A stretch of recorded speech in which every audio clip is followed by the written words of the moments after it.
What's up, guys? Today we are going to speak about capacitor. What can it do? What can it do? The main function of capacitor is to store volt, and I'm gonna show you how it store volts just right now. Okay, its main function is to store volt and give it directly to the line place that, and once it's empty the volt it's recharged again, and mainly doing this beside IC power, touch, IC backlight, or camera, which means right now this is my camera IC. Okay, let me show you how we are going to work on this. This is our camera IC, and let's draw it here. Okay, there is a capacitor beside it, and this is the root itself that is coming from the charging processes or the circuit. This is the root is coming from IC charging. Okay, IC charging is given this capacitor a volt on, and this is stored 3 volt. Okay, when you going to open this camera, it will tell the capacitor to give it the volt, and the camera will be opened. If there is something happen with this capacitor, camera will never be opened. Camera will never be opened. Why? Because this IC need a volt to be working. This IC of camera need a volt to be working. And this is the same exactly with the backlight. There is a capacitors to store, and also IC power. You will see a lot of capacitor around the IC power, and all of this to store volt. Once any kind of IC need this volt, the capacitor will directly give this. Okay, the secondary function is it's stable and filter the volt in a charging circuit.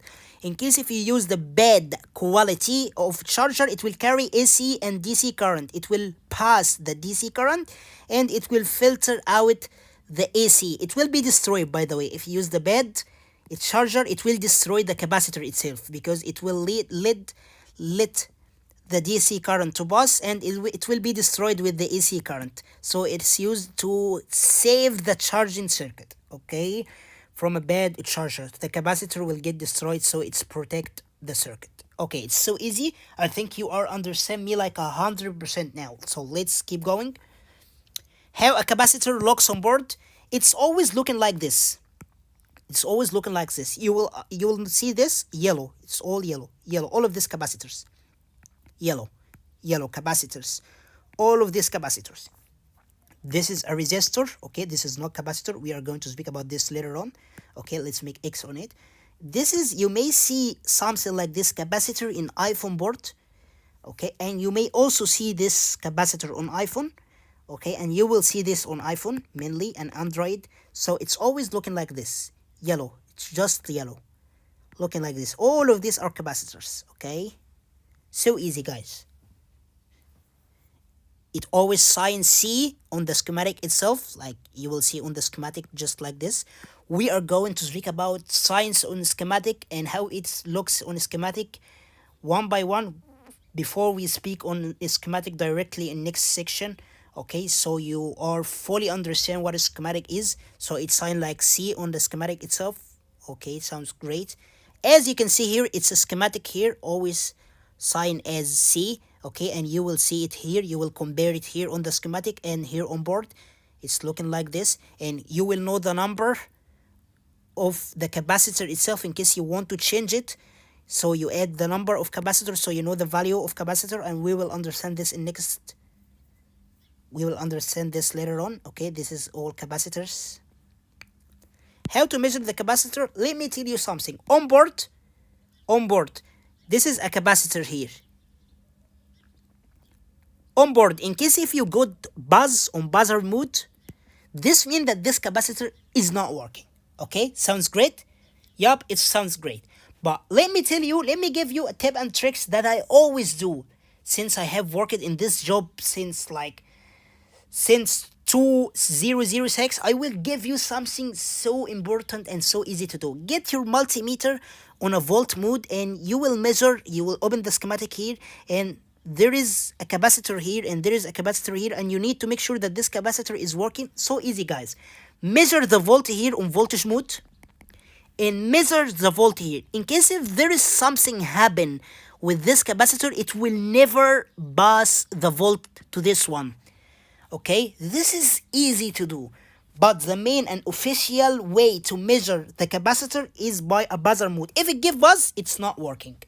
If it give buzz on a buzzer mode, it's not working.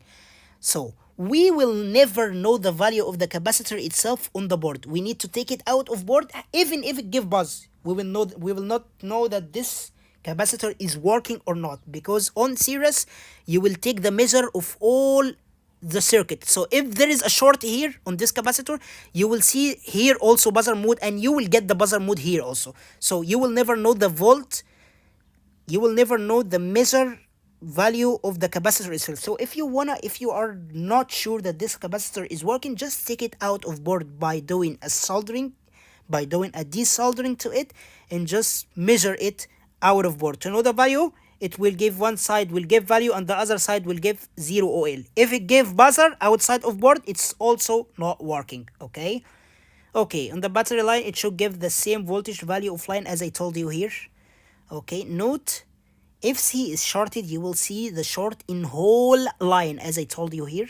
So to know which one has the short, you must do a shorted processes that we will do in the practicing lecture. Okay, we are not going to do it. We're not gonna do it here. Okay, sounds great. What will happen if the capacitor not working? In touch will not work at all. In backlight, unstable screen when you bright up the light.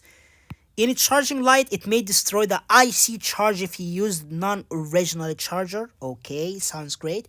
In network, a problem in signal.